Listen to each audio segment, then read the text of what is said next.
Good afternoon. The attack in Salisbury was the first use of a nerve agent on NATO territory. On March, the 14th of March, NATO allies made clear their deep concern and condemnation of this reckless breach of international norms. Since then, intensive consultations have taken place among allies, including here at NATO and in capitals. Those consultations have resulted so far in the expulsion of over 140 Russian officials by over 25 NATO allies and partners. This is a broad, strong and coordinated international response. And as part of that response, NATO is unified in taking further steps. I have today withdrawn the accreditation of 7 staff at the Russian mission to NATO. I will also deny the pending accreditation request for 3 others. And the North Atlantic Council has reduced the maximum size of the Russian mission to NATO by 10 people in line with my decision. This will bring the maximum size down to 20. This sends a clear message to Russia that there are costs and consequences for its unacceptable and dangerous pattern of behavior. And it follows Russia's lack of constructive response to what happened in Salisbury. Our actions reflect the serious security concerns expressed by all allies and are part of the coordinated international effort to respond to Russia's behavior. They are proportionate and in line with our legal obligations. Today's decision does not change NATO's policy towards Russia. NATO remains committed to our dual-track approach of strong defense and openness to dialogue, including by working to prepare the next meeting of the NATO-Russia Council. And with that, I'm ready to take your questions. We have time for 2 questions. Sky? Secretary General, Mark Stone from Sky News. A couple of questions, if I may. First of all, what difference in practical terms will these expulsions make? Some will see it as, yes, united, but somewhat superficial. Can you give some details of what material difference this will make, the expelling of these diplomats, if that's what they are? And my second question, what changed last week? Because I know that European leaders went into a dinner with Theresa May and they told us, somewhat sceptical on their way in. By the time they came out, things had changed completely. Can you give us your sense of the evolution of opinion last week?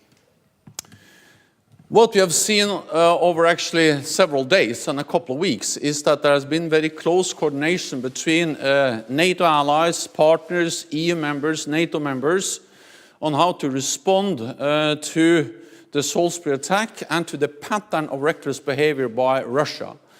And we adopted a very strong statement by NATO on the 14th of March. National Security Advisor Sedwell met with the North Atlantic Council, and also Boris Johnson came to the NATO headquarters, and we discussed potential measures, including the expulsion of Russian diplomats. So as a result of this consultation between NATO allies, many of them are also EU members, many NATO allies and partners decided then to expel Russian diplomats. And we also have some new announcements today. And then we have the announcement not only by NATO allies today and yesterday, but also by the NATO alliance today to reduce the maximum number of diplomats accredited to NATO from 30 to 20, a reduction by 10. So this has been part of a political process, which is a response to the broader picture we see with the reckless behavior, the lack of constructive response from the Russian side, and therefore the need to send a very clear message. The practical implication is, of course, that Russia will have a reduced capability to do intelligence work in NATO countries, and in those countries they are expelled from. And therefore this is a clear and very strong message that it has costs and consequences to behave the way Russia has behaved. Wall Street Journal. Mr. Secretary General, are these expulsions enough to raise the cost to Moscow, or is this more of a first step to deter interference in the West? And secondly, won't reducing the size of the Russian mission complicate the diplomacy side of deter and diplomacy? Isn't it harder to talk to them if they have fewer diplomats? Well, Russia will still have a diplomatic mission to NATO, and the size of that mission, maximum 20 diplomats, is big enough to facilitate a political dialogue with Russia, with NATO, between NATO and Russia. And as I said, we are not changing our approach to Russia, which is still based on a dual-track approach, meaning strong deterrence, defense, and dialogue. And we will continue to prepare for the next meeting of the NATO-Russia Council. So this is a response, this is a clear message, but this is not a change of our policy. We will continue to work for a meaningful political dialogue with Russia. Then I think we also have to understand that, of course, what triggered this was the Salisbury attack.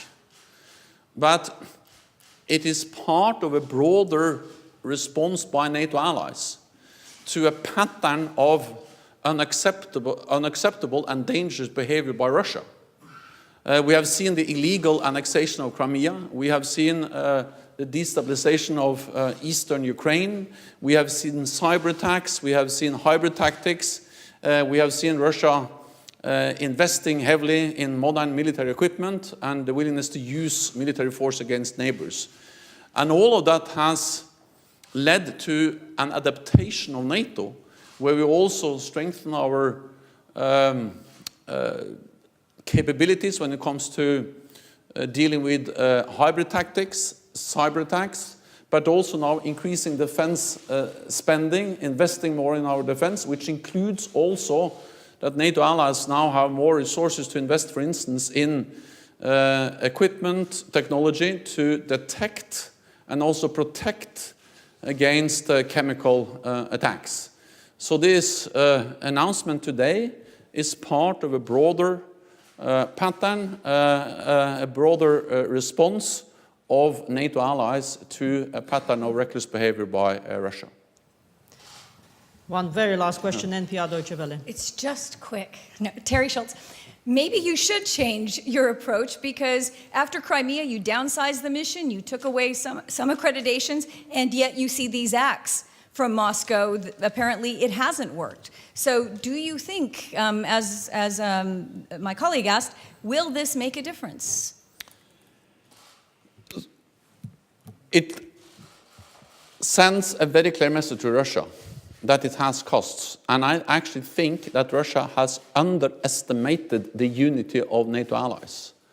The way we have responded, the unity we have shown, both when it comes to implementing the biggest reinforcement of our collective defense since the end of the Cold War, with the battle groups to the eastern part of the alliance, but also with high readiness of our forces, and with the fact that after years of reducing defense investments, we are now increasing defense investments. I don't think Russia expected that. Second, I don't think they expected that NATO allies with partners have been able to agree and to stand united in implementing economic sanctions. So the combination of increased military presence, more defense spending, and economic sanctions by NATO allies and other countries is a very strong response, and which also imposes costs on Russia because of their behavior we have seen since the illegal annexation of Crimea. And then on top of that, we see a very unified response by NATO allies and many partners to the Salisbury attack. What I said is that we will still have a dual-track approach to Russia, meaning deterrence, defense, and dialogue. But we are changing the way we do that, partly because we have significantly increased and strengthened our deterrence and defense, and we will continue to do so.